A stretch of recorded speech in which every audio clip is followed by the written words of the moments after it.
Welcome to this special episode of The Knowledge Nest, the official podcast of the College of Southern Idaho Library.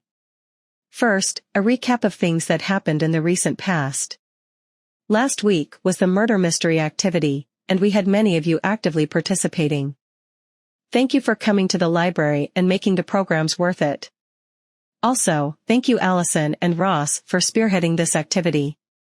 Last week, we also had the October Book Club activity. I have not had any reports about that, but I imagine that it was well attended. Next, we're diving into the highlights of our November 2023 newsletter. So, sit back and get ready to update your calendars with some exciting events and resources. Our book club has picked a fascinating read for November. The book is French Exit by Patrick DeWitt.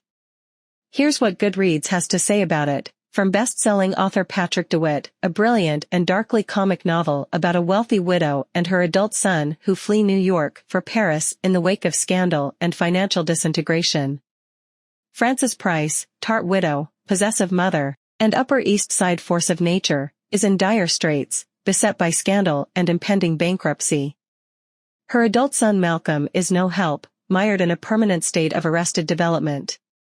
And then there's the Price's aging cat, Small Frank, who Frances believes houses the spirit of her late husband, an infamously immoral litigator and world-class cat whose gruesome tabloid death rendered Frances and Malcolm social outcasts.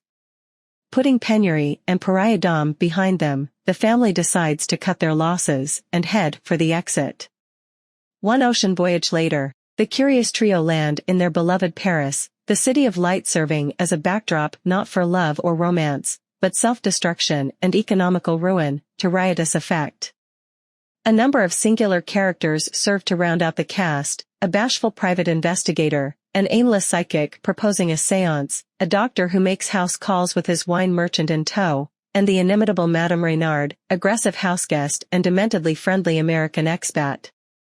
Brimming with pathos and wit, French Exit is a one-of-a-kind tragedy of manners, a riotous send-up of high society, as well as a moving mother-slash-son caper, which only Patrick DeWitt could conceive and execute. The book club will meet on November 30th at noon, and it promises to be a lively discussion.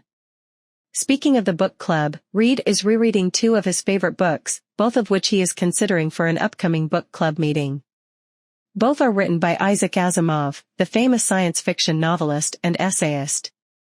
Stay tuned for an exciting and thought-provoking discussion about ethics and technology no matter which of the books he chooses. Calling all trivia aficionados, do you think you have what it takes to prove your team is the smartest on campus?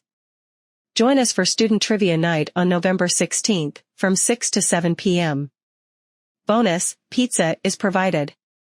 For those looking to unwind and tap into their creative side, we're hosting a watercolor class on November 7th, from 12 to 1 p.m. Come relax, de-stress, and learn how to make beautiful watercolor cards. When it comes to books that the staff are currently reading, one can always be sure that our tastes are varied.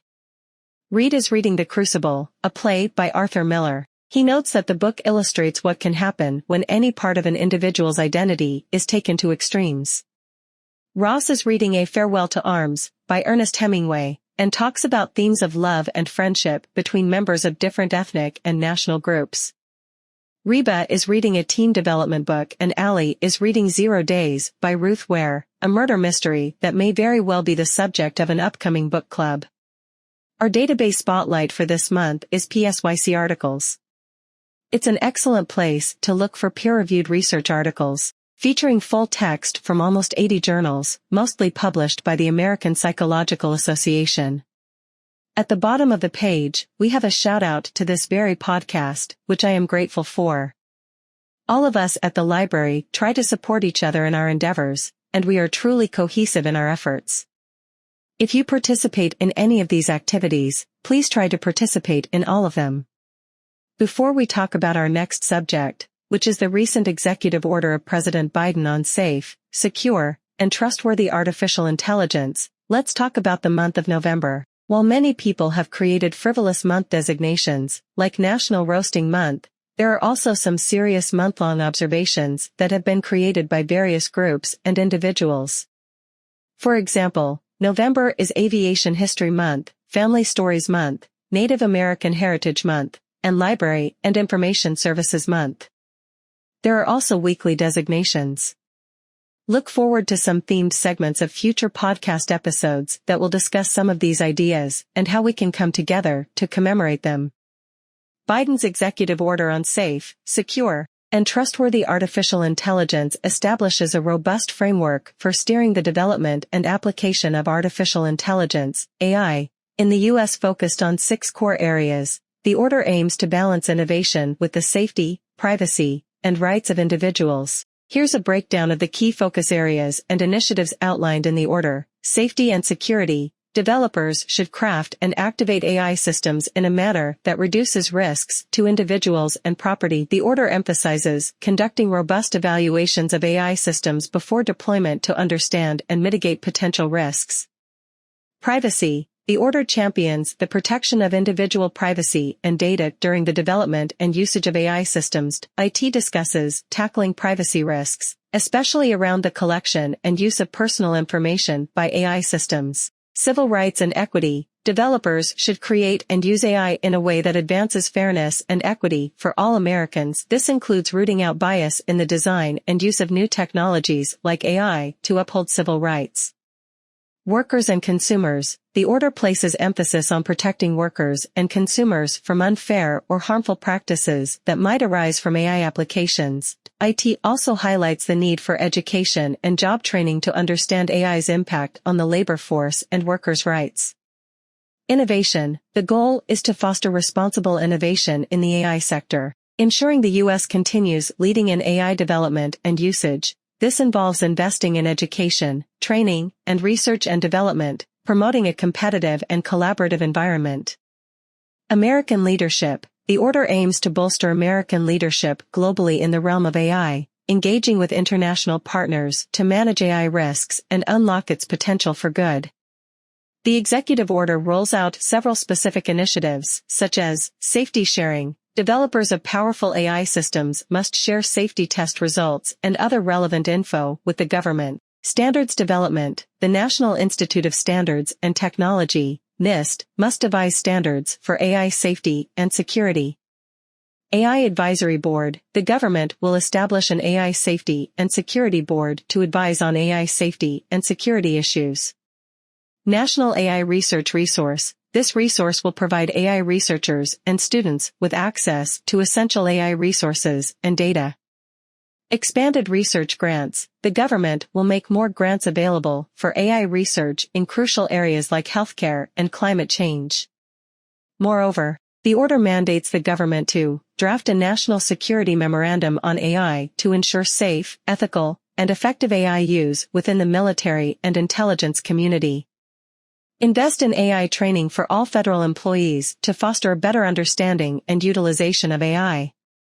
Modernize IT infrastructure within the federal government, removing bureaucratic hurdles to adopt safe and rights-respecting AI.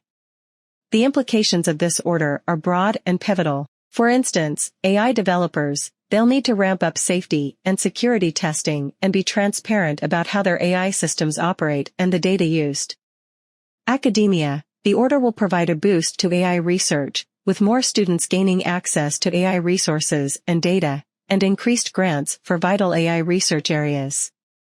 Government. The order will help harness AI more effectively and responsibly within the government, with federal employees receiving AI training and investments in modern IT infrastructure to support AI usage. Biden's executive order marks a stride forward for the U.S. in ensuring responsible and beneficial AI development and usage. Its comprehensive approach addresses the multifaceted challenges and opportunities posed by AI, impacting the AI industry, academia, and the government significantly. If you are looking for an example of trustworthy AI use, your educators and staff at the College of Southern Idaho can be excellent role models. For example, this entire podcast was created using AI products that were manipulated by human intervention. For example, the text was created by Reed Hepler using ChatGPT and Google Bard. Then, he fed the text into a text-to-speech simulator and generated an audio voice that read the text out loud. He then created images to place with the audio and also generated animations using Adobe Express and Teach-O-Matic, which are two audiovisual generative AI tools. How do you think he did? What are your thoughts on generative AI use in the workplace? In educational settings? For personal uses? This is a conversation that is not going to go away. Please be an active participant. We are constantly looking for feedback on our programs and outreach initiatives, including this podcast. Please contact Reed Hepler at repler@csi.edu. Have an excellent first week of November, and Reed will see you next week, here on the Knowledge Nest.